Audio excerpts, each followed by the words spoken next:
Hello everyone, welcome to this channel. मेरा नाम है आकाश और आप सभी का 75 डेज हार्ड चैलेंज में स्वागत करता हूं। दोस्तों, आज है डे 4 और अभी तक हमने डे 1, 2, 3 कंप्लीट कर लिया, बहुत अच्छे से किया है। तो अगर आप नए हो और इस चैनल पे पहली बार आए हो तो सब्सक्राइब कर लेना और डिस्क्रिप्शन में टेलीग्राम का लिंक दिया हुआ है, वो ज़रूर से ज़रूर ज्वाइन करना। और ऊपर ही आप प्रोफाइल को टच करोगे तो उसमें डिस्कशन ग्रुप होगा, उसको खासकर ज्वाइन कर लेना। जो भी टारगेट हम लोग यहाँ देखते हैं, उसका जो भी प्रैक्टिस होता है, मॉक शेयर करना, टारगेट शेयर करना, सब वहाँ होता है, तो आप वो भी ज्वाइन कर लेना। तो चलो टारगेट की बात करते हैं। इंग्लिश में आपको रीडिंग में टॉपिक्स टू बी रीड करके एक वेबसाइट है, आप वहाँ से एक आर्टिकल डेली पढ़ना और उसका जिस्ट आपको वर्ड काउंट करके ऐप में लिखना है। और 80 से 100 वर्ड्स में कोशिश करो लिखने का। इससे आपको कॉम्प्रिहेंड करने में काफ़ी हेल्प मिलेगा, जो आगे आरसी में आपको बहुत ज़्यादा इसका फ़ायदा दिखेगा। ठीक है, तो ये कर लेना। किसी के इंग्लिश वीक है तो अभी न्यूज़पेपर नोबेल कर सकते हो। जिनके इंग्लिश अच्छे हैं थोड़े बहुत, तो वो इयॉन एक वेबसाइट होगा, वहाँ से आप ऐसे रीड कर सकते हो, आपको वहाँ से काफ़ी हेल्प मिलेगा। एरर डिटेक्शन में आपको वर्क करनी है, इसमें आपको 50 क्वेश्चंस लगाने हैं। आप कॉन्सेप्ट अगर सीख गए हो तो डायरेक्ट लगाना, नहीं सीखे हो तो सीख लेना एंड 50 क्वेश्चंस लगाने ही लगाने। आरसी में आपको 2 करने हैं प्री लेवल के, ये SBI PO लेवल के होने चाहिए आरसी। एंड पैरा जंबल में आपको 5 क्वेश्चंस लगाने हैं, ये प्री लेवल, प्री और मेंस में दोनों में आते हैं, तो ये कर लेना।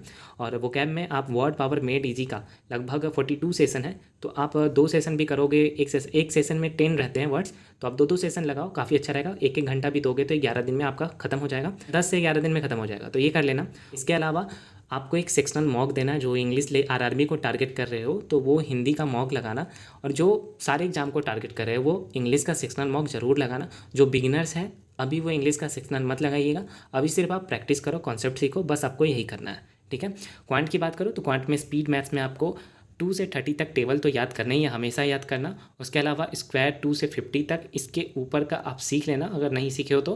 परसेंटेज फ्रैक्शनल वैल्यू आपको याद करने हैं। और कैलकुलेशन प्रैक्टिस में आप स्पीड मैथ्स ऐप होगा जो डिस्क्रिप्शन में मैंने दिया हुआ है, आप वो डाउनलोड कर लेना, उस पर आप प्रैक्टिस करो। और मैट्रिक्स भी एक है, वो डाउनलोड कर लेना, जिससे आपको कैलकुलेशन के कुछ ट्रिक्स आपको मिलेंगे, उसमें काफ़ी अच्छी है, तो ये भी डाउनलोड करके इस पर प्रैक्टिस कर लेना।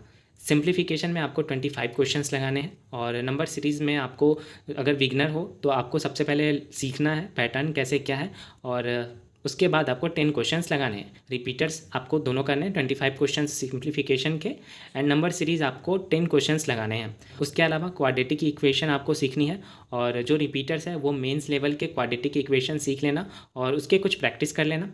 DI की बात करूँ तो DI में आपको 3 सेट्स लगाने हैं, 2 लाइन चार्ट के, और 1 टेबलर DI लगानी है। ये आप कौशिक सर या हर्षल अग्रवाल सर से या फिर आशीष अरोरा सर का कर सकते हो। ठीक है, तो ये हो गया है क्वांट का। रीजनिंग की बात करूँ तो रीजनिंग में आपको इनइक्वालिटी प्री लेवल के कॉन्सेप्ट अगर नहीं सीखो तो सीख लेना, काफ़ी इजी रहता है। उसके अलावा आपको इसमें 50 क्वेश्चंस लगाने हैं।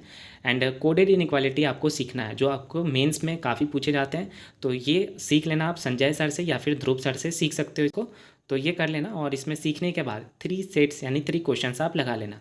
पजल की बात करूँ तो पजल में आपको 10 सेट्स लगाने हैं। पजल तो हमेशा बनाना ही बनाना, भले ही आपके मिसलेनियस अभी कवर नहीं हुए हैं, आप शुरू से कर रहे हो, फिर भी आपको पजल शुरू से लेके चलना है। तो पजल में आप 10 सेट्स लगाना, जिसमें आपको प्री के 8 एंड 2 मेंस के भी ऐड करना। इसमें प्री में आपको सर्कुलर प्लस मंथ बेस्ड होने चाहिए, तो ये PDF से कर लेना। और जो मेंस के हैं, चूँकि आपको अब वैसा अभी क्लियर नहीं हुआ है, आप धीरे धीरे सीख ही रहे हो, तो इसलिए आप एजुकेटर से कर सकते हो। ये इसमें ब्लड रिलेशन प्लस डायरेक्शन के खासकर कोशिश करना देखने का, तो ये संजय सर से या फिर ध्रुव सर से या फिर आप पुनीत सर से सीख सकते हो। करेंट अफेयर्स की बात करूँ तो ये आपको डेली करना है। अगर हमारा आप टारगेट फॉलो कर रहे हैं तो आपको डे 1 से मैंने करवाया था, तो डे 1, 2, 3 आप रिवाइज कर लेना, देन आप 4 पे लगना, यानी कि आज लगना। और ये आप आशीष गौतम सर से या कपिल काटवाल सर से या फिर अभिजीत मिश्रा सर से कर सकते हो। तो यही दोस्तों हमारा टारगेट है, इसका आप चाहो तो स्क्रीनशॉट ले सकते हो और उसके बाद आप सारा लिख लेना। और उसके अलावा जल्दी से जल्दी टारगेट को कंप्लीट करो, क्योंकि रात 8 बजे क्विज़ भी होगी इंग्लिश की, तो सारे लोग क्विज़ में ज़रूर से ज़रूर पार्टिसिपेट करना। तो चलो दोस्तों, टारगेट पे लगते हैं। और कुछ भी ऐड करना होगा, अगर आप पहले से कुछ चीज़ कर रहे थे तो आप ऐड करके चल सकते हो। कोई कॉन्सेप्ट अगर आप सीख रहे हो तो वो भी आप इस टारगेट में अपने हिसाब से मैनेज करके चल सकते हो। ठीक है, तो चलो लगते हैं।